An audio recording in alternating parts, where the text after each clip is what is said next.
Et bonjour à tous, bonjour à toutes. Salut Pierre, ça va? Salut Clément, bonjour à tous. Très heureux de vous retrouver pour ce débrief.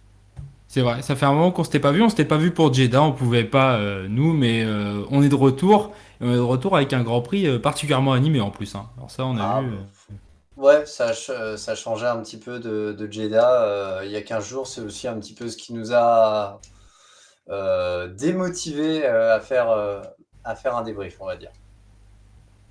Hmm. Pierre, je te propose qu'on commence tout de suite par la qualification, plutôt que de commencer par la course. Cette semaine, on avait été invité par notre ami le Pit Stop à passer sur Canal+. J'étais passé en audio, mais avec ton compte, donc c'était ton prénom qui était passé voilà. C'est la technologie et nous, hein, bon voilà, hein, on fait ce qu'on peut. Mais il nous avait posé la question, est-ce que Pérez pouvait être un prétendant au titre et peut-être un adversaire potentiel pour Max Verstappen? On a vu Pérez multiplier les déclarations sur les deux dernières semaines, fort de sa victoire à Jeddah et de son rythme en course qui était plutôt bon. Et puis, dès la qualif, patatras, il se met tout seul dans le bac à gravier. Est-ce que Pérez s'est monté la sauce tout seul trop vite? Est-ce que c'est complètement de sa faute et de ses 15 derniers jours, de sa construction de ces 15 derniers jours, s'il est sorti? Pour moi, c'est l'aboutissement d'un week-end qui commençait déjà mal pour lui. Il a été en retrait par rapport à Verstappen. Il a voulu, je pense, profiter de son élan entamé à Jeddah. On sait qu'il est très fort sur les urbains. Maintenant, pas que sur des urbains. Euh, Maintenant, on sait aussi, enfin pour moi, il y a aussi, comment dire, la façon dont Red Bull manage, c'est-à-dire, faut pas oublier qu'il y a Ricardo qui est dans l'ombre, que ils peuvent s'en servir à tout moment. Je pense que certains épisodes de l'année dernière n'ont pas été, comment dire, les comptes de l'année dernière n'ont pas été totalement soldés entre Verstappen et Perez. Et on sait Tu que, parlais depuis Monaco, il y a un froid voilà. depuis Monaco Landa. Ouais, ouais. Alors ça fait bonne figure devant les Ouais. caméras, mais je pense que dans les garages, ça doit faire un peu la gueule. Mhm. Euh, Verstappen a le staff Red Bull derrière lui, chose que n'a pas, à mon avis, Perez. Et puis bah, après, on sait Et- aussi un petit peu ça risque de se passer au moment de la course au développement. Là, on est sur une voiture qui convient assez bien, je pense, aux deux pilotes. Après, ça risque de tourner en faveur de Verstappen. Hmm. D'ailleurs, tu me fais penser à ça, mais c'est vrai que dans ces deux dernières semaines, ce qui s'est passé, c'est qu'on a eu un article d'Albon sur The Players Tribune, qui est un site réservé aux sportifs pour qu'ils expriment leurs pensées, et qui expliquait que lorsqu'il était monté dans la Red Bull pour la première fois après Pierre Gasly, il avait compris qu'elle était réellement faite pour Max Verstappen et qu'elle n'était pas faite pour un autre pilote. Et tu l'as dit, hein, dans la course au développement, c'est ce qui va se passer.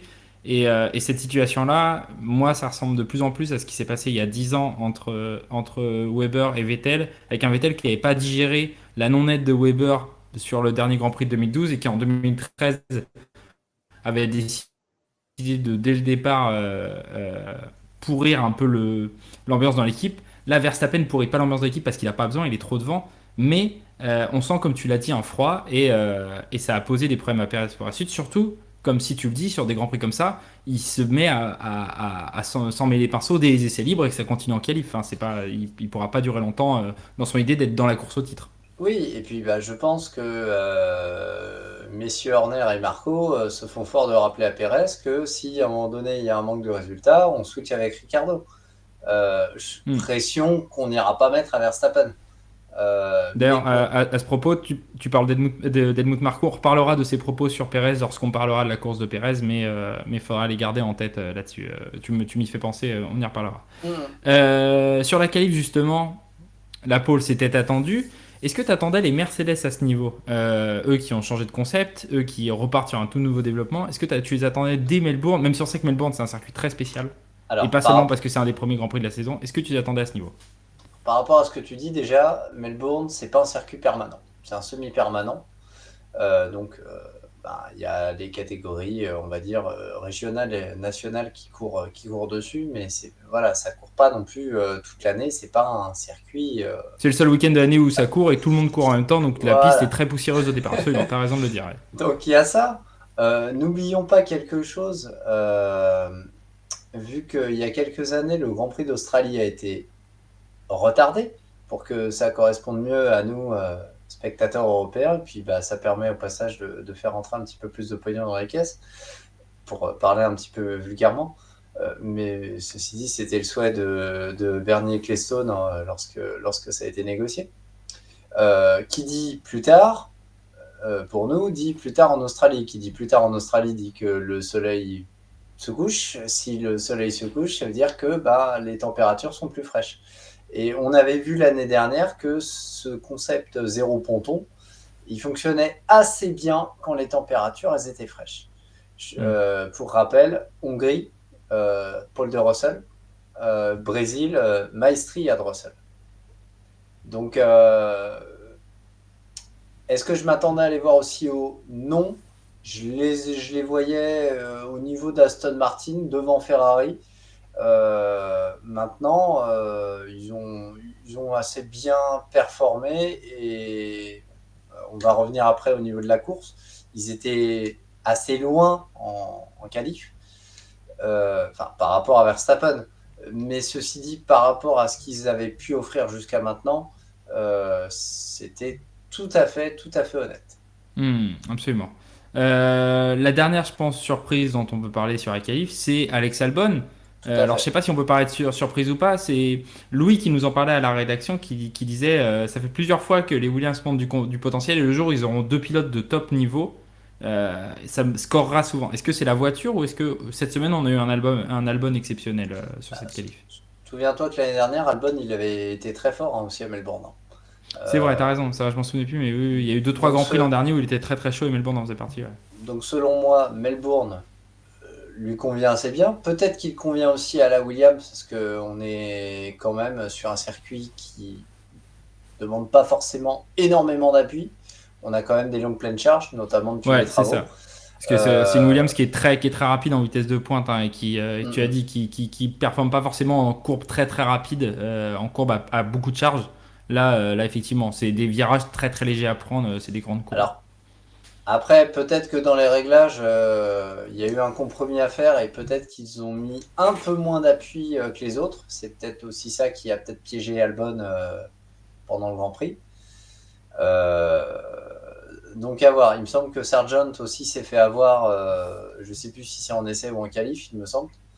Euh, donc à mon avis, ils étaient sur un setup très très agressif, très porté sur la vitesse de pointe, histoire d'aller chercher le chrono et d'être le plus près possible de la Q3. Hmm, absolument. Mais Si on passe à la ça reste course, une très belle perf. ça reste une excellente perf et d'avoir mis un pilote en Q3 et surtout de l'avoir placé P8, c'était déjà une excellente perf. Si on passe à la course, Euh, dès le départ, on a vu des Mercedes prendre l'avantage sur Max Verstappen. On savait que ça allait faire comme à Jeddah entre Perez et Alonso. On savait qu'à force des tours, la Red Bull allait revenir. Mais l'événement de ce premier tour, c'est la sortie de Charles Leclerc. Charles Leclerc qui, après trois Grands Prix, a autant de points que Nico Hülkenberg. Si tu m'as dit ça en début de saison, je ne sais pas dans quel sens je l'aurais pris. Est-ce que la A c'était très performante ou est-ce que mais en tout cas, ça va de mal en pis pour Charles Leclerc. Et sur ce coup-ci, enfin, c'est de la malchance dans le sens où des spins de pilote, ça arrive partout au premier tour. Mais dans un virage avec un bac à gravier aussi épais que celui du virage 3 de Melbourne, faut le faire. Perez en a fait les frais, en sortant un peu l'argent qualif au même endroit. De mémoire, en F2, pareil, ça a pas mal tapé à cet endroit-là. Euh, Moi, je suis pas spécialement fan de Ferrari, donc comment dire, ça m'a pas trop gêné de continuer à regarder le Grand Prix. Maintenant, si tu es fan de Ferrari et de Charles Leclerc, ça fait un peu mal de se lever le dimanche à 7h pour 5 minutes de Grand Prix. Je sais pas ce qu'il y a. Enfin, je sais pas si c'est un chat noir qui persiste pour Leclerc. Il n'était pas très content de sa qualif.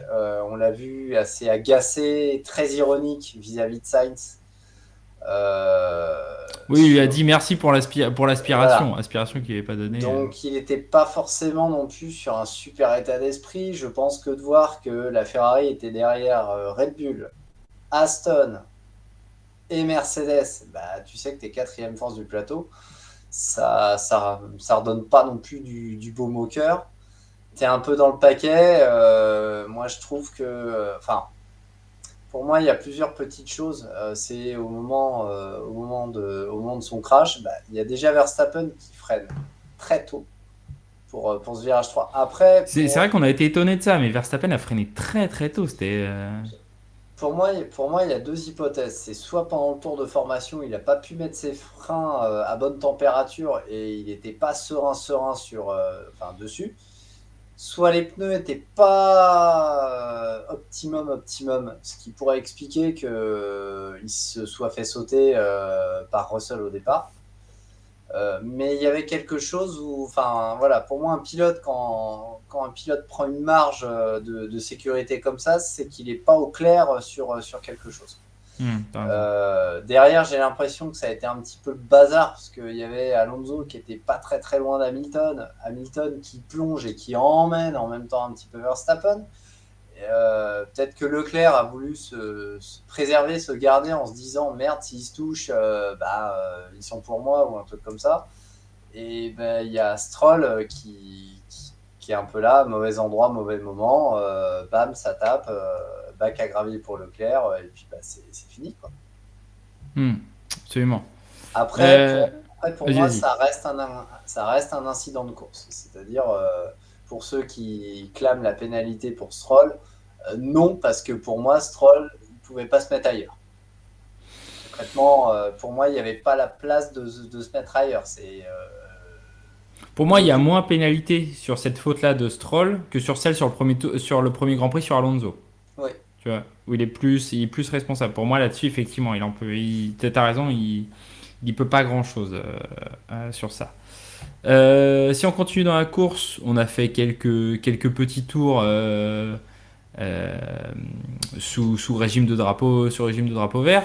Et puis, Alex Albon, qui était pourtant merveilleusement bien placé, parce que je crois qu'à ce moment-là, il est P6 du coup, Ouais, entre c'est l'abandon et puis le ça. fait, voilà, il est P6 et il se sort tout seul dans le mur. Et là, on a eu une première interruption de la course.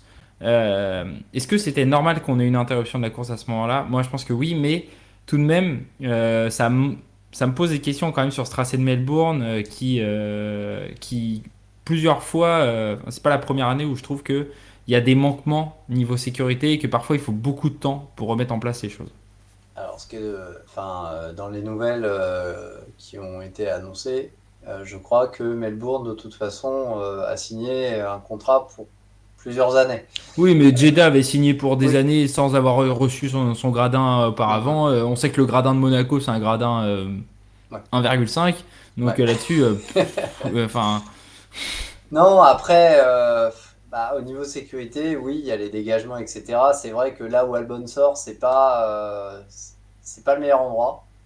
Maintenant, bon, il tape, la voiture rebondit, elle revient de trois quarts sur la piste. Albon a très bon réflexe de remettre un coup d'accélérateur pour avancer la voiture. oui. Enfin, il y Ah avait bah du police. Gasly qui arrive derrière, ça peut être Ouais. tragique, hein. C'est. Après, j'aurais tendance à dire, il y a du polystyrène partout, ok, bon, mais alors, nous, je peux comprendre, on a assez râlé, on a assez gueulé sur Multi 21, notamment au Grand Prix du Japon, on s'en souvient, l'année dernière. Donc, on va garder notre ligne de conduite. Oui, il y a un engin, le drapeau rouge, c'est mieux. Euh, Après, j'aurais tendance à dire, pour moi, cette fois-là, il n'y a pas vraiment de danger. C'est-à-dire, Là, t'es pas sous la pluie et déjà, t'es pas. quand la grue sort, t'es déjà derrière la voiture de sécurité. C'est ça. C'est-à-dire, T'es- et là, je rejoins ce qu'avait proposé Thomas. C'est-à-dire, limite, enfin, sur cette zone-là, tu mets le pit limiteur, si tu veux. vraiment qu'il n'y ait pas de souci, tu mets le pit limiter. Quoique on a vu que quand c'est reparti, etc., pareil, là où c'était craché Albon, ça a été un joyeux bordel à l'arrière du peloton. Donc, méfiance quand même. Pour moi, le drapeau rouge, oui, se justifiait pour moi le temps de l'intervention. Maintenant, si c'était juste pour dégager la voiture et passer 2 coups de balai, à mon avis, une safety car suffisait amplement. Suivant ce second restart, du coup, je l'ai dit, on a eu un Verstappen qui a repris sa place en tête de la course et qui après a fait ce qu'il a fait depuis le début de la séance, c'est-à-dire de la gestion une fois qu'il est en tête, parce qu'il n'a pas besoin de pousser plus. Alors, je suis pas d'accord avec toi. Tu penses qu'il a pas fait de gestion une fois qu'il était en tête? Non. Une fois qu'il était en tête? Non, au second restart, je crois que c'est Hamilton qui est devant. Oui, c'est ce que je te dis. Oui, Hamilton est devant, mais les affaires reprennent au bout d'un certain temps, c'est-à-dire Verstappen le repasse en course. Oui, alors, mais bon, oui. Déjà, pour moi, le dépassement de Verstappen, il y a rien à redire. Hein. Enfin, je veux dire, il y va tranquille au DRS. Il le passe par l'extérieur avant le virage. Voilà, enfin, je veux dire, dépassement d'école, c'est super bien fait, c'est très bien exécuté. Et puis il n'y a rien à faire. Enfin, la différence entre les deux voitures est trop importante. Mais moi, ce qui m'a bluffé, c'est surtout, en moins d'un tour, il avait déjà 2 secondes d'avance, quoi. C'est pour ça que je te dis que moi, après, il y a de la gestion. Parce qu'une fois qu'il était à 10 secondes, il a fait comme ils avaient fait à Sakir. C'est-à-dire, une fois qu'il était à 10 secondes, on stabilise et il n'y a plus besoin de forcer. Puisque de toute façon, la voiture est est devant. Tu vois? C'est ça que je veux dire.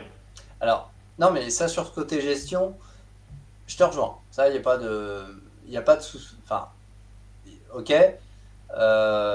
Maintenant, ça a été aussi de la gestion par rapport à la stratégie. C'est-à-dire quand il y a eu le premier drapeau rouge, ils étaient tous au stand, ils ont tous quasiment mis les hards quasiment sans exception, et le but c'était quasiment de les emmener jusqu'à la fin. Si tu commences à être en tête, à aligner les chronos, mais que tu fais ça pendant un nombre incalculable de tours, même si c'est de la gomme dure, il y a quand même peu de chances que tu arrives jusqu'au bout, quoi. Aussi bonne soit ta voiture. Donc oui, ils ont géré. Mais... Non, mais c'est pas ce que je veux dire. Voilà, ils ont géré quand même. Parce que s'ils avaient géré à leur rythme, ils auraient quand même pris un peu d'avance tour par tour sur le groupe des poursuivants. Ouais. Or, l'écart se stabilisait au bout d'un moment.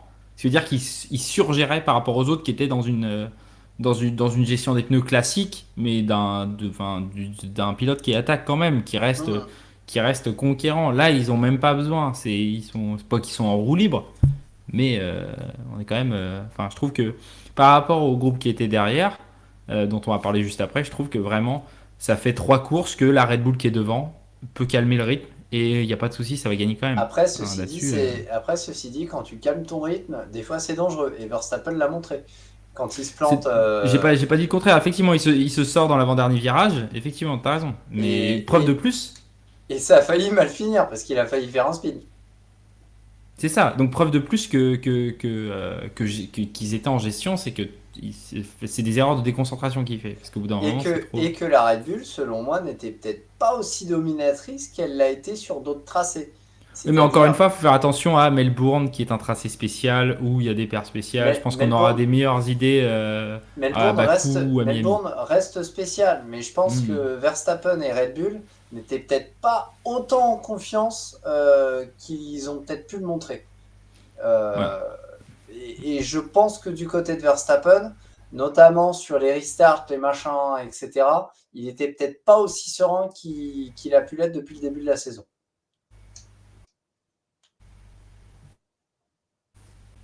De par les spécificités de Melbourne, entre autres. Du coup, je voulais revenir sur les pilotes qui étaient derrière lui pendant une grande partie de la course, puisqu'on a eu Hamilton, donc Mercedes, on a eu Alonso, donc Aston, on a eu Sainz, donc Ferrari, et on a eu Gasly, Alpine, et on a vu un Gasly qui était quand même un petit peu dans le rythme de ces pilotes-là. Et alors, encore une fois, il était même carrément dans le rythme. Voilà, mais je dis un petit peu parce qu'encore une fois, parenthèse Melbourne, circuit spécifique, tracé spécifique, on ne peut pas en tirer de conclusion. Mais quand même, on a vu 4 écuries se battre quasiment pour être la seconde performance du plateau. Et ça, c'était super cool à voir. Et un Gasly qu'on a vu pour la première fois de la saison, vraiment avenant chez Alpine.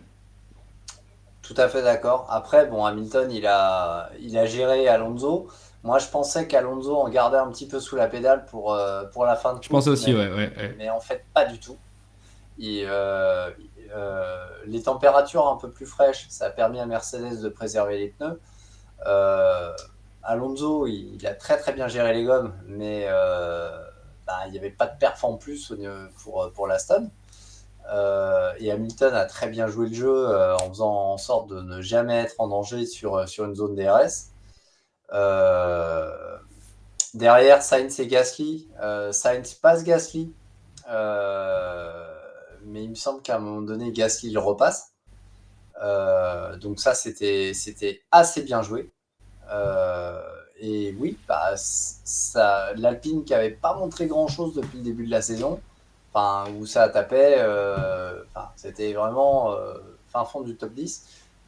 Alors, soit c'est comment dire, de par les spécificités de Melbourne, où ça a peut-être un petit peu redistribué les cartes, ou alors il y a eu un petit pas en avant au niveau du package. Faudra qu'on voit À confirmer sur dans un quelques mois à grands prix un Bakou. peu plus traditionnels, à confirmer, absolument. Confirmer à Bakou déjà, et puis après à Miami et Barcelone. Mais oui, oui, on a peut-être ici les prémices d'une bataille à 4 N'oublie pas Imola. qui serait potentiellement. Oui, j'ai oublié Imola, tout à fait. Je sais pas pourquoi j'ai oublié Imola en plus. Tu vois? C'est parce qu'on va 2 fois en Italie. Moi, on va 3 fois aux États-Unis, 2 fois en Italie, ça me perd. Je suis un vieux monsieur, un grand prix par pays. C'est pas vrai, en plus dans l'histoire, il y en a eu plein des saisons Ouais, à 2-3 grands prix par pays. Voilà. États-Unis, Est, Ouest plus Las Vegas, on a connu. Donc ouais, ouais, ouais. voilà. Donc on va pas faire les anciens. Non. La deuxième chose dont je voulais parler dans cette seconde partie de course, c'est-à-dire la partie entre les deux drapeaux rouges, euh, c'est euh, la remontée de Sergio Perez. Faut qu'on en parle. Je te laisse commencer. Elle était beaucoup moins tranchante que ce qui est fait Verstappen à Jeddah. Alors certes, il partait de plus loin, mais je trouvais que pendant un très grand nombre de tours, il était vraiment dans un train DRS et il n'arrivait pas à s'en sortir, il n'arrivait pas à remonter. Et il a montré la différence qu'il y avait entre lui et Verstappen lorsqu'ils étaient tous les deux à l'arrière du peloton. Alors, je suis assez d'accord avec toi. Maintenant, tu peux pas comparer Jeddah à Melbourne.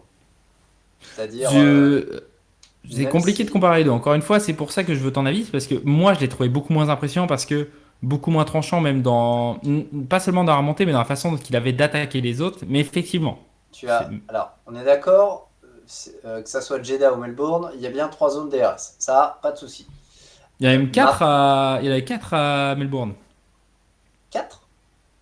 Ah, il y en a 4. Ouais. Mais il y a que 2 zones de détection. Et oui. Oui, T'as oui, oui, ok. première Oui, ligne oui, droite, deuxième ligne droite, et puis oui, la oui, grande courbe, oui, et oui. puis juste après, voilà. Mais Tu as raison. Maintenant, comment dire, euh, ça reste Melbourne et on sait que c'est très très compliqué de doubler. Même si justement il y a ces longues pleines charges, etc. Tu l'as dit, quand tu es dans un train DRS, c'est même pas la peine. hmm. Euh, Hamilton en sait quelque chose, et ça a été le cas à Imola l'année dernière pour lui. Par exemple. Mais à Donc, Jeddah aussi, t'avais des trains DRS, même si c'est un circuit où c'est plus simple de doubler, qui est plus large, avec un asphalte mm, plus neuf et plus de courbes. T'avais quand même un train DRS à un moment, et pourtant Verstappen a remonté très rapidement et de façon très importante. Rien qu'au départ, Perez mm, aurait pu regagner plusieurs places, quoi, ce qui s'est pas passé. Moi, c'est ça, tu vois, c'est son côté incisif que je trouve. Enfin, après le départ, il est quand même avant-dernier, quoi. Genre, il y a que Bottas qui est derrière lui, quoi. Et quand ouais, Sargent fait son erreur, ouais, mais n'oublie pas au quelque deuxième ou chose. troisième tour, Bottas leur passe devant, donc finalement il gagne Pérez, rien. Pérez est parti avec quel type de pneu? Purée, c'est une très bonne question, je sais il est, plus. par... il est... De mémoire, il est parti avec les hards quand quasiment tout le monde était en médium. Il y avait un autre pilote en hard, c'était pas le seul en hard. S'il est Non, non, parti en non. hard, mais je suis pas Oui, sûr. oui, oui, oui. Il y en avait un autre en hard, mais je me demande si c'était pas Bottas. Tiens. Parce qu'ils sont Écoute, partis ils sont tu me partis tous poses les deux une colle. ils sont partis tous les deux des stands. Il me semble qu'ils sont tous les deux partis en hard. Hmm. On sait qu'il y a quand même une sacrée diff de perf entre des médiums et des hard. Oui, c'est vrai. Donc, selon moi, pour Pérez, c'était ronger son frein en remontant les voitures qui pouvaient remonter euh, pour envoyer la purée peut-être sur les 15 derniers tours et offrir un festival de dépassement, histoire en mettant par exemple les rouges. Il avait, du fait qu'il s'est sorti assez tôt en qualif, il avait quand même pas mal de trains de pneus rouges, les ultra soft, les soft tout simplement, encore disponibles. Donc avec une voiture très allégée en essence, sur les 10 derniers tours, tu mets les rouges, ça roule quoi. Quand tous les autres sont en train de gérer les hards. Ouais, mais même dans le second relais, enfin ce qu'on va appeler le second relais, c'est-à-dire après le Ouais, premier drapeau rouge, où tout le monde est reparti avec des pneus neufs et sur des stratégies similaires, on a vu quand même un Sergio Pérez avoir du mal à remonter. Il est remonté certes sur les premiers tours. Alors oui, sur les premiers tours, il a passé les Guan Yu Zhou, les Oscar Piastri, les Yuki Tsunoda, les Esteban Ocon, ça d'accord. Mais dès qu'il s'est retrouvé derrière des Hülkenberg et Norris. Norris, Ouais. et il était loin au départ derrière eux, il a mis un temps fou. Enfin, Après, il, quand il commence à chasser il a Norris, mis, je peux pas compter combien de tours il a mis, mais pour moi, il a mis au moins 15 tours. ouais, après, il y avait à peu près 6 secondes, bon, même si la Red Bull est un peu au-dessus. Pour moi, les réglages étaient sans doute différents de ceux de Verstappen. Je pense pas qu'il y avait exactement les mêmes réglages sur les deux voitures. Donc, Ouais, mais voilà. Après, moi, j'ai pas plus moi je veux bien, hein, expliqué. mais quand t'es derrière des voitures très rapides, en vitesse de pointe, sur un circuit comme ça, je comprends que ça soit dur de dépasser. Quand t'es derrière Et, une Williams sur et, ce genre de et tu circuit, l'as, c'est un et tu l'as, et bourbier. tu l'as dit. Ça, on est d'accord. Et tu l'as dit, tu as parlé de deux Mais la pilotes. McLaren, hélas, On est d'accord. Maintenant, Norris, il était si loin que ça d'Hülkenberg ou il était à chaque fois dans les zones de RS? ils étaient pas loin l'un de l'autre, ça je suis d'accord. Mais toujours est-il que la Haas devant n'a pas une vitesse de pointe folle et Perez avait du mal à. Ce que je veux dire, là où je veux arriver, c'est bien évidemment qu'il y a des circonstances atténuantes, bien évidemment qu'il y a une histoire de stratégie, bien évidemment que c'est Melbourne. Mais pour un mec qui, encore une fois, je reviens au début de l'émission, pour un mec qui s'est autoproclamé concurrent au titre et qui Candidat au après titre, ouais. Jeddah nous a dit ouais, j'ai pas pu avoir ma chance pour le point du meilleur tour, soi-disant la saison va peut-être se jouer à un point, tu vois. Pour un mec qui nous a déclaré tout ça, tu te plantes en qualif et t'es pas capable de remonter en course. Tu sais, Il remonte. moi j'ai envie Remonte. d'y croire parce que c'est le seul moyen qu'on ait un peu de challenge cette saison pour le titre. Donc on a envie d'y croire, mais moyen quand même. Ouais, moyen. Après, Verstappen a bénéficié de certaines circonstances atténuantes aussi à Jeddah. C'est-à-dire les quelques interruptions de course, ça lui a aussi permis un petit peu de remonter. Là, pour Pérez, ça intervient en début de course, mais après c'est vachement calme, c'est vachement plat jusqu'à l'abandon de Magnussen. Mais je te Et mon rejoins. petit Après, quand après, il y a après, sur ton l'interruption analyse, je te de rejoins. course quand il y a l'interruption de course à Jeddah, Verstappen il est quatrième. Voilà. Mais ce que je disais, c'est que quand t'as l'interruption de course à Jeddah, Verstappen est déjà quatrième. Alors il y a un peu plus de tours, d'accord, c'est au 16e ou 17e tour, donc il y a 10 tours de plus. Mais bon, et il part de moins loin. Mais bon, Oui, théoriquement, quand tu pars de moins loin, t'as des voitures plus compliquées à doubler. Alors ouais. quand tu pars de derrière avec une voiture comme ça, Bon, t'es censé ceci quand t'as dit, les AlphaTauri et les Alfa Romeo à doubler au départ, ouais. Quand t'as, quand t'as en plus une voiture qui met une pilule de 6 dixièmes, entre 6 et 7 dixièmes facile à tout le monde, et où non ça mais se c'est montre, voilà. voilà. Mais c'est aussi ce que je te disais, c'est pour moi la Red Bull n'était peut-être pas aussi dominatrice à Melbourne qu'elle l'était à Jeddah. Et c'est peut-être aussi ce qui a, T'as peut-être raison. et Là-dessus, je c'est, dis pas le contraire. et T'as c'est peut-être peut-être raison. ça qui a aussi un peu compromis la remontée de Pérez. Hmm, T'as peut-être raison. On va clore ce chapitre-là. De toute façon, on aura toute la saison pour parler Oui, de ça et on verra ce qui va se passer. D'ailleurs, Enfin, genre, profite pour pour reparler du passage que j'ai fait chez Canal+. Ça fait un peu autopromo, mais où on nous demandait si Pérez pouvait être un prétendant au titre, et j'avais dit que globalement non. Et je pense qu'on est assez raccord là-dessus. Donc on verra durant la saison, mais on aura le temps d'en reparler. On va Par parler contre, du. par Vas-y, contre, vas-y. à surveiller quand les températures sont un peu plus fraîches, voir comment réagit la Red Bull. Il faudra surveiller ça. Mais ça sera. Enfin, on va voir. Il n'y a pas beaucoup de grands prix où ça va être le cas. Je veux dire, tout l'été, hein, on risque pas d'avoir des. Voilà. Silverstone, peut-être Silverstone, mais on verra. Du coup, on va arriver à l'antépénultième tour où nous avons eu un Kevin Magnussen qui se met dans le mur. Comme tu parles Euh, bien. Ah, t'as vu, j'essaie de trouver des mots. Parce que dire avant, dernier tour, bon, ça fait un peu. Mais donc on a eu un Kevin Magnussen, enfin c'est même avant, hein, je dis des bêtises, hein, parce que c'est au 54e tour où il se met dans le mur. Et à ce moment-là, on a 3 tours sous safety car avant le drapeau rouge, qui intervient à Ouais. 2 tours de la fin. Et là, on va revenir ensemble au Grand Prix d'Italie, où on a vu une safety car qui s'était mis à 7 tours de la fin et qui était resté jusqu'au drapeau à damier. Et je me souviens, on avait fait le podcast à 3, toi, Thomas et moi, et on avait eu des avis différents. Mm. Tous les deux, vous étiez raccord pour dire que la safety car, c'était la bonne chose à faire, et c'était normal qu'une course se termine sous safety car. Moi, j'avais dit que avec 7 ou 8 tours à couvrir encore, il y a le moyen de mettre un drapeau rouge direct et de recommencer la course pour 8 tours. Là, par contre, et je vais vous rejoindre sur ce Grand Prix-là, pour 2 tours là, c'est n'importe quoi de remettre la voiture de sécurité. Et même pour 5 tours, je veux dire, pour là, quand ils ont sorti la voiture de sécurité, et il restait 5 tours, au bout de 3 tours, ils arrêtent, ils mettent un drapeau rouge, ça n'a pas de sens, termine sous voiture de sécurité. Quand il reste 7, Mm. 8, 9 tours, oui, t'as le Ouais. temps, on fait des réparations, 8 tours, c'est quasiment 15% d'un Grand Prix. On a le temps de repartir, il peut se passer plein de choses en 8 tours. Là, en vrai, Entre le. là, les Vas-y, vas-y. infrastructures ne semblaient pas touchées. C'est-à-dire, Magnussen, oui, bon, il sort un peu large. Ensuite, il va chatouiller le mur. Il le frappe peut-être, il le frappe sans doute un Il peu le fort. frappe parce qu'il y a quand même, on en reparlera, mais il y a un bout de son frein qui va dans le public et qui écorche le bras d'un des spectateurs. Donc il a quand même bien tapé. Mais oui, l'intégrité du circuit n'était pas mise en cause. Et là-dessus, enfin, entre le premier départ et le premier drapeau rouge, on n'a que 6 tours. Et on a eu 6 tours Ouais. de course et c'était très bien. Ça suffit.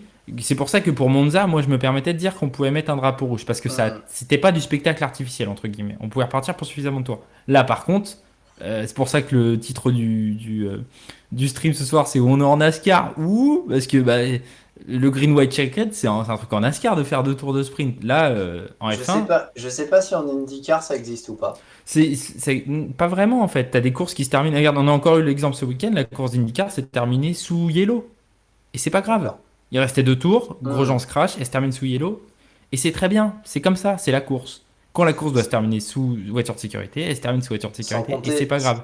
alors, sans compter qu'en NASCAR, c'est on met un green white checkered en cas de drapeau jaune. Pas en cas de, enfin, ça peut arriver des drapeaux rouges, mais c'est souvent Oui, quand il y a un drapeau jaune en fin de course, euh, voilà, on reste sous régime de voiture de sécurité, et quand la voiture de sécurité rentre, on sait qu'il reste 2 tours. Et on peut mais un recommencer. départ, un départ en NASCAR, c'est pas la même chose qu'un départ en F1. Tu Je sais suis que tout même à si fait tu es d'accord. P6 à 2 tours de la fin, tu peux quand même gagner.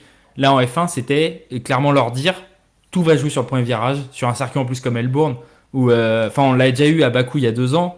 Bakou, qui était un circuit, on savait qu'avec la grande ligne droite, tu pouvais au bout d'un tour recommencer à Mm. doubler. Le départ avait été un peu plus brutant. On avait eu Hamilton qui s'est trompé dans ses réglages de frein, mais il s'était trompé dans ses réglages de frein, il n'avait pas été accroché à un mec. Là, tu as eu clairement enfin, Une pagaille. une pagaille. Je pense qu'il y a au moins. Moi, j'ai relevé au moins 7 pilotes dont le comportement sur ce départ est très limite, voire plus que limite. Et 7 sur, à ce moment-là, il en reste 16, il me semble. Ouais. Bah, c'est-à-dire, C'est. enfin, faire un green white checkered enfin, à Melbourne, où tu sais que le premier virage, il arrive vite. En plus, c'est pas un virage rapide, c'est un virage. Enfin, Et c'est un virage complexe, hein. On en a vu des crashs au départ de Melbourne. il On est a vu rapide, mais Maldonado, on a il est vu. Attends, on rapide, en mais a en même vu. temps serré, quoi. Enfin, je veux dire, C'est ça surtout.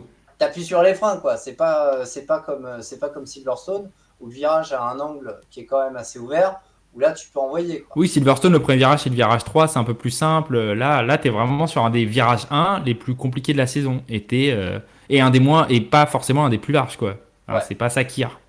Donc, Donc, mais je pense qu'on est d'accord, hein. Vous aviez déjà eu cet avis-là sur Monza qu'on pouvait terminer sur voiture de sécurité. Là, je vous rejoins totalement. Il reste pas assez de tours pour qu'on reprenne la course. On termine sur voiture de sécurité, c'est pas grave. Là, on a quand même eu 4 pilotes qui ont abandonné sur un tour qui n'a pas existé. tu peux les Parce qu'avec le citer? deuxième drapeau rouge et ce reclassement et cette demi-règle inventée pour dire oui, on reprend le premier départ, on reprend le classement d'avant le premier départ, ce qui est pas con en soi parce que c'était complètement fou de voir certains pilotes hors course euh, pour 500 mètres. Mais du coup, tu as De Vries, Sargent et les deux Alpines qui se retrouvent éliminés dans un C'est tour qui ça. n'existe pas. C'est ça. Avec une grosse opportunité manquée, du coup, pour Alpine, alors que Gasly, franchement, avait fait le boulot. Oui, oui, parce que depuis tout à l'heure, on parlait de Pierre Gasly qui était P5 et qui rivalisait clairement avec Sainz et qui était pas loin d'Alonso. Enfin, il avait clairement mérité sa place. Il était très fort sur cette course et il méritait d'être bien classé. Et là, enfin, le mérite, ça reste du sport. Donc des fois, tu penses mériter, mais il y a un abandon, il y a une blessure, il y a un truc et tu mérites que quand tu gagnes. Mais Hmm. là, pour moi, on a créé quelque chose de complètement artificiel et c'est très dommage parce que on est tous en fait, c'était Emmanuel Touzeau que j'embrasse, qui est un grand ponte de notre communauté, qui disait, tu voulais satisfaire les gens qui voulaient terminer sous drapeau vert en mettant ce drapeau rouge et en terminant pas sous voiture de sécurité, et t'as fini sous voiture de sécurité C'est ça. juste en faisant abandonner plus de voitures. Donc finalement, personne n'y gagne. Ceux qui voulaient voir un restart n'y ont pas gagné. Ceux qui voulaient terminer sous voiture de sécurité n'y ont pas gagné puisqu'on a eu ce restart. Donc c'est très dommageable. On arrive même sur, comment dire, sur un aspect limite dangereux, parce qu'on part avec des pneus froids, faut quand même le rappeler. C'est vrai. Ils viennent tous de troquer des hards pour certains un peu usés jusqu'à la corde pour des softs. Je le répète, pour certains qui étaient usés, voilà. Verstappen, il n'y avait que des rouges usés. Hamilton, c'était des rouges usés. Bref, quasiment tous ceux qui avaient participé à la Q3 repartent là sur la Bah, grille. aucune stratégie de toute façon dans aucun Grand Prix de l'histoire depuis qu'on a les pneus Pirelli ne prévoyait que à 2 tours de la fin d'une course il te reste un pneu soft Oui, non, mais bien sûr. neuf. Ça n'existe pas. Voilà. Voilà. Le seul qui était assez bien loti dans l'histoire, c'était Perez. Mais parce qu'il s'est aussi viandé en qualif. Donc voilà. Mais non, enfin pour moi c'est dangereux. Enfin moi ça m'a même limite fait un petit peu repenser. Alors beaucoup avaient adoré hein, le Grand Prix de Toscane. Euh, ouais, mais il y Tu avait penses quand au même deuxième restart, celui, ouais celui où. Ouais, ouais, oui. mais il y Ouais, je avait suis quand même d'accord. un aspect assez dangereux quand même. Je suis Et d'accord. là moi je trouve que on a voulu satisfaire le public, satisfaire les téléspectateurs. Mais même limite au détriment de la sécurité, et ça c'est quelque chose que je ne peux pas cautionner. Hmm. Parce Euh, que, pour revenir là-dessus, mais quand les deux Alpines s'accrochent, de mémoire, elles sont 9 et 10. De mémoire, hein. C'est peut-être pas sûr, mais elles sont de mémoire 9 et 10 et elles s'accrochent en sortie de virage. Ce qui veut dire qu'il y a encore 5-6 voitures derrière elles qui arrivent à pleine vitesse. c'est Et ça. comme tu dis, Bah, ça peut on faire comme est en Toscane où les premières les vite, mais par contre la cinquième ou la sixième peut se télescoper sur Ocon ça, et ça peut être c'est hyper ça. dangereux. Ça- Et c'est la zone où on a eu le blessé, puisque c'est la zone où se sort Magnussen, donc c'est la zone où on a déjà eu le spectateur blessé. Bah, on Enfin, est dans une zone de réaccélération, hein, donc tu vas pas mettre un coup de patin. Hein. c'est ça, dans une course sprint de 2 tours. Donc effectivement, t'as raison, quand tu parles de la Toscane, ça fait penser à ce deuxième restart, Et effectivement. où Ouais, tu sais, c'est... enfin je veux dire, c'est pas à 2 tours de la fin où tu la joues équipe, quoi. Hein. Je veux dire, à 2 tours de la fin, les mecs, ils ont déjà près de 2 heures de Grand Prix dans les pattes. On est déjà au deuxième drapeau rouge. Il y a le soleil qui décline, donc tu as une visibilité horrible. Euh, non, enfin, voilà, les gars, c'est chacun pour soi et on veut finir. Quoi. Donc, bah, sur un départ comme ça, tu vas jouer la track position, forcément. C'est-à-dire, Hmm. tu vas te démerder pour être le mieux placé vu que tu sais que 2 tours, ils vont pas tout de suite relancer le DRS, le machin, etc. Donc, dès que tu as la position, c'est bon, quoi. On est d'accord. Et pour moi, enfin, ce cafouillage pose énormément de questions. Il va falloir aplanir le règlement parce qu'il y a tellement de points noirs qui ont été portés. Entre le fait de repartir pour 2 tours, il faut vraiment qu'on définisse combien de tours minimum il faudrait parce que ça fait 2 fois qu'on repart pour 2 tours. La première fois à Bakou, ça s'était passé Mhm. correctement. Là, beaucoup moins, mais il faut qu'on arrête avec ça. Il y a cette histoire de quelle position on prend, parce que normalement on devait prendre la position de la deuxième ligne de safety car. Finalement, Oui, on a repris les positions du départ. Parce que oui, si on reprend la position de la deuxième ligne du safety car, le podium c'est Verstappen, Hamilton, Sainz, mais Sainz prend 5 secondes, donc c'est Hülkenberg sur le podium, c'est qui aurait ça. fêté son premier, pilote son D'où premier podium en F1 là. d'où Ce la qui aurait réclamation été. de Haas, D'où la qui, réclamation de Haas, absolument. Mais ce qui est qui a légitime, été parce que débouté. normalement, tu dois Oui, prendre la ligne. Le règlement, c'est de prendre la seconde ligne. La logique veut que tu fasses ce que la F1 a fait en deuxième partie, c'est-à-dire reprendre le classement d'avant. Mais la règle, c'était pas ça. La règle et la logique, c'est deux choses différentes. Et il faut réaccorder les deux parce que enfin, ça fait plusieurs fois, on l'a déjà vu au Japon au moment du titre de Verstappen, où on termine une course et nous, on ne sait pas quoi penser. On ne sait pas qui a gagné, on ne sait pas qui est placé où, on ne sait pas. Enfin, tu peux pas terminer une course comme ça, c'est on pas. n'est plus, enfin, je veux dire, Fuji 76, c'est un peu dépassé, quoi. Enfin, je veux Non, dire, mais on tu a vois, avancé depuis. moi, ça me fait penser à ce qu'étaient justement ce qu'ont souvent fait les séries américaines, tu sais, où quand à l'arrivée, ils mettaient unofficial results. Et donc, tu savais Exactement. qu'il fallait du temps pour. Mais en F1, t'as jamais ça parce que les Non. résultats sont les résultats. Le premier qui passe la ligne gagne la course. C'est très Will Buxton comme phrase, mais c'est la réalité. C'est le Oui. premier qui passe la ligne gagne la course. Là, on a eu un moment de confusion où qui c'est qui est sur le podium? C'est Alonso, c'est Sainz, c'est Hülkenberg. Est-ce que Sainz il prend une pénalité du coup maintenant alors qu'on est sous voiture de sécurité? Est-ce que les Alpines tu les élimines ou pas? Sachant que si tu reprends la track position, elles sont au départ, donc Oui. elles doivent être classées. Gasly il est cinquième si tu fais ça, donc tu peux pas te permettre de faire ça. Enfin, t'as tellement de questions qui se posent encore maintenant que il faut revoir une grosse partie du règlement. Et le problème, c'est qu'on l'a dit en 2020, on l'a dit en 2021, on l'a dit en 2022, on est en 2023. Michael Masi était une partie du problème, mais il n'est pas tout le problème. Et il va falloir commencer à plancher là-dessus parce que on peut pas faire des courses comme ça. C'est pas possible. Qui peut apprécier une fin de course comme ça? Non. Et puis, enfin, je veux dire, ça gâche un peu tout, quoi. Enfin, alors, par rapport à ce départ, oui, Sainz est responsable. Il envoie Alonso en tête à queue. Il aurait peut-être pu se décaler un petit peu. Ok, ça, bon, ok. Hmm. Mais selon moi, c'est la pire des sanctions que tu peux donner. C'est-à-dire, le gars, il prend 5 secondes.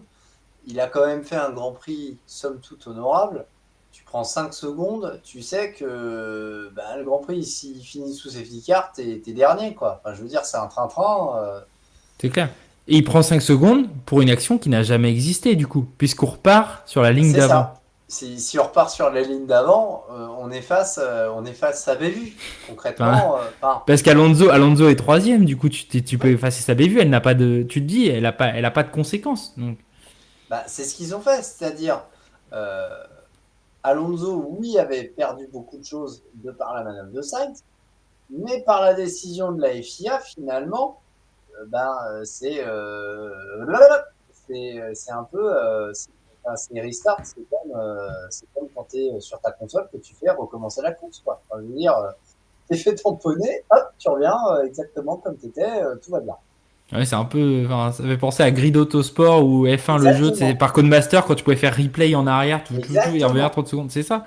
Mais sauf que du coup, l'action n'a jamais existé, donc pourquoi est-ce que ces pilotes-là devraient être éliminés? Si l'action n'a pas existé, dans ces cas-là, tu sanctionnes pas. Enfin, je veux dire, pour moi, c'est logique de sanctionner euh, si, comment dire, Alonso ne peut, enfin, perd véritablement son podium. Il ne le perd pas, il est Hmm. dessus. De par la décision de la FIA. Enfin, de par la décision de la FIA, on va pas revenir dessus, tu l'as bien expliqué. C'est pas une décision arbitraire, c'est-à-dire c'est écrit noir sur blanc. Donc voilà, c'est pas un truc qu'ils ont inventé. C'est dans le règlement, c'est comme ça. Là, nous, avec Clément, c'est de dire oui, mais c'est pas normal. Hmm. Et encore, t'as une partie de ce qu'ils ont fait lorsqu'ils reviennent en arrière, qui est pas vraiment un règlement. Ils servent d'une règle, une petite règle, mais il y a des fois où il faut vraiment aller chercher aux confins du règlement pour trouver ce qu'ils veulent faire. Donc Je suis c'est, d'accord, mais après, c'est comme l'application des pénalités. De Pielo, je crois, on a parlé assez récemment. Pour moi, ce qui s'est passé à Jeddah, c'est pas non plus totalement normal. C'est-à-dire, est-ce qu'un pilote peut se permettre, sous safety car, de purger sa pénalité? Pour moi, ça pose un problème sur comment dire, la véritable notion de justice. C'est-à-dire, tu reçois une pénalité, hmm. oui, d'accord, mais bon, que ça soit sous virtual safety car ou safety car, tu sais que ton arrêt va te coûter beaucoup moins de temps, et donc finalement, tu tires avantage de ta pénalité. C'est ça. Pour moi, une pénalité, normalement, c'est censé un peu te freiner, ne pas être utilisé comme un avantage. Bah, absolument. Que tu puisses changer de stratégie sous voiture de sécurité ou sous voiture de sécurité virtuelle en changeant tes pneus à ce moment-là, que tu en tires un avantage, c'est une bonne chose parce que ça fait partie de la course. Mais une pénalité, ça n'a rien à voir en fait. Parce que ta pénalité, c'est du temps. Mais si c'était un nombre de places en moins, tu pourrais pas le purger sous safety car. Mm, Ce serait pas possible. Donc, comme tu le dis, il y a une brèche dans le règlement qu'il faut combler. Et de Pielo, on a très bien parlé. Voilà. On aura cité toute la commu ce soir. On aura cité le Pizza Up, Emmanuel Touzo, Des Pielo. mm. Preuve qu'on écoute tout le monde, nous. Pour Il y a- terminer, juste sur ce Grand Prix d'Australie, sur l'après-course, on a eu plusieurs petits incidents. Un, des spectateurs sont rentrés alors que la course, sont rentrés dans l'enceinte du circuit alors que la course était toujours en cours, mm. ce qui a provoqué le quatrième drapeau rouge quand même. Deux, la voiture de Nico Hülkenberg qui s'est arrêtée dans la voie des stands, enfin qui s'est arrêtée en sortie de premier virage ou de deuxième virage, n'a pas été mis hors tension. Et les spectateurs sont arrivés autour de la voiture, alors qu'on sait que quand une voiture est sous tension, il faut un équipement spécial pour la voir. On a eu donc ce spectateur blessé. Donc au final, on a eu plusieurs manquements quand même sur ce Grand Prix d'Australie qu'il faudra surveiller à venir parce que un spectateur blessé, là, le bout de carbone, il se le prend dans le bras, son bras, il est un peu lacéré, mais ça va. S'il se le prend dans le visage, c'est pas du tout la même chose, ça. Alors peut-être que justement, il s'était mis devant parce que vu comment le bras, il faudrait qu'il nous la raconte. Moi, j'ai vu que la photo pour l'instant, j'ai pas. Faut qu'on enquête là-dessus. La voiture de Hülkenberg sous tension, si un spectateur la touche, ça peut être dramatique. Et les spectateurs sur la piste, tu sais pas à quelle les vitesses les pilotes vont faire leur tour de décélération. Enfin, tout ça, c'est quand même des éléments assez importants de Mm. sécurité qui ont été franchis et faudra quand même pencher sur ça pour l'année prochaine pour les organisateurs du Grand Prix d'Australie parce que même si c'est un Grand Prix très populaire qui a pété les records de présence sur 3 jours, tu peux pas te permettre ça du tout. Non. Non, non, enfin, ça là-dessus, je te rejoins, ça met en danger déjà les spectateurs, mais ça met en même temps en danger les pilotes, quoi. Donc, que les spectateurs envahissent la piste au moment du podium, ok. Enfin, je veux dire, normalement, les voitures, c'est bon, c'est en parc fermé, y a plus de danger. Là, tu es dans le tour de décélération, non, jamais de la vie, t'ouvres les vannes et n'importe qui peut aller sur la piste. D'ailleurs, je tiens à le dire, mais au Grand Prix de France l'an dernier où on était, avant de nous laisser rentrer sur la piste, ils ont attendu que toutes les voitures soient en parc fermé pour ouvrir les grilles.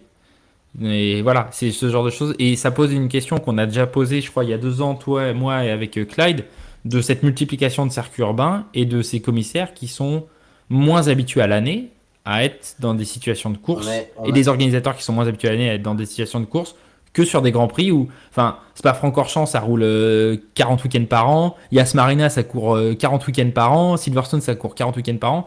Les commissaires, ils sont rodaves. Mais des circuits comme Bakou, comme Miami, comme Melbourne, qui sont des semi-permanents, c'est pas la même chose. mm, mm. Ouais, non, non, enfin, ça là-dessus, je suis assez d'accord. Encore une fois, il faut pas que le spectacle prenne le dessus sur la sécurité. Et là, moi, j'ai cette impression à Melbourne. J'ai cette Hmm. impression qu'on a voulu favoriser à mort le spectacle, peut-être parfois au détriment de la sécurité. Et c'est pas cette F1 qu'on a envie de voir. Et ça me fait penser, et on va terminer là-dessus, mais on a eu ces dernières années justement une fuite en avant dans cette compétition au spectacle. On pensait que Jeddah était le point culminant de ça, avec un circuit qui paraissait dangereux lors de sa première utilisation et un circuit urbain où les commissaires n'étaient pas formés. Mais moi, j'ai très peur de ce qui va se passer à Las Vegas, avec ces longues lignes droites, avec ce circuit en ville, avec cette ville qui fourmille de gens qui sont pas habitués à la F1 et qui vont voir ça comme juste un hobby de plus et on ne sait pas leur comportement. Moi, ça me fait très très peur. Et tu as dit, hein, cette course au spectacle permanent, est mon point d'interrogation c'est vraiment Las Vegas. J'ai vraiment peur de ce qui peut se passer là-bas, que ce soit d'un point de vue sécuritaire, mais d'un point de vue environnement aussi autour de la course. Enfin, Après, c'est. après, j'aurais tendance à dire, s'il y a un drame à Vegas, ben, ça sera à Liberty Media aussi de prendre un peu ses responsabilités, hein. Ouais, mais on aimerait bien ne pas en arriver là, tu vois. J'aimerais Bien bien sûr. qu'on n'ait pas à se dire, oui, bah, il faut attendre un drame pour. Non, il faut pas attendre un drame. Il faut qu'on anticipe, quoi. Genre, c'est. On peut pas se permettre ça. Alors, nous, c'est notre pensée en tant qu'Européens, j'aurais tendance à dire. Maintenant, les propriétaires actuels de la F1, c'est pas tout à fait la même chose. On Hmm. va, pour rester politiquement correct. C'est vrai, c'est vrai. On va se quitter là-dessus, Pierre. On n'a pas de Grand Prix pendant un mois, mais on Ouais. fera des petits lives entre temps. Pas de Grand Prix pendant un mois, puisqu'on vous le rappelle, le Grand Prix de Chine qui était prévu dans 2 semaines a été annulé pour Annulé. 2023. Il revient normalement pour 2024, 5 ans après sa dernière édition, ce sera. Il va commencer à nous manquer quand même, ce petit Shanghai, à force. Non, moi, c'était surtout le banking que je trouvais rigolo, mais bon. Même le virage 1, qui est compliqué à prendre. Ouais, bah, sous la pluie, c'est marrant, mais Bon, après, l'enchaînement du secteur 2, ça, bon. ouais, non, non. Oui, on peut s'en passer. Mais le reste, moi, il commence à me manquer. Tu vois, avec le temps, je me dis, le voir tous les 3 4 ans, ça me. Enfin, bref. Et, Et donc, du tiens, coup, vas-y. notre chaîne, c'est Multi 21, Absolument. donc c'est lié à Mark Webber. Absolument. Quel est le point commun entre Piastri et Mark Webber? Bah, à part qu'ils sont australiens, peut-être. Alors, quel autre point commun? Cherche un peu. Bah, je l'ai pas. Et Est-ce bah que c'est lié c'est au, et bah c'est lié au c'est Grand en Prix d'Australie? Australie. C'est lié au Grand Prix d'Australie. Mark Webber a Ils ont marqué marqué leur premier point au Grand Prix d'Australie. exactement à Ah, c'est domicile. ça. Piastri a marqué ses premiers points hier, du coup, avec McLaren. Mark Webber, c'était sur une Minardi en 2002. Et on embrasse notre ami Aurélien Attard, qui est grand fan de Mark Webber, qui a dû être le premier à penser à cette anecdote.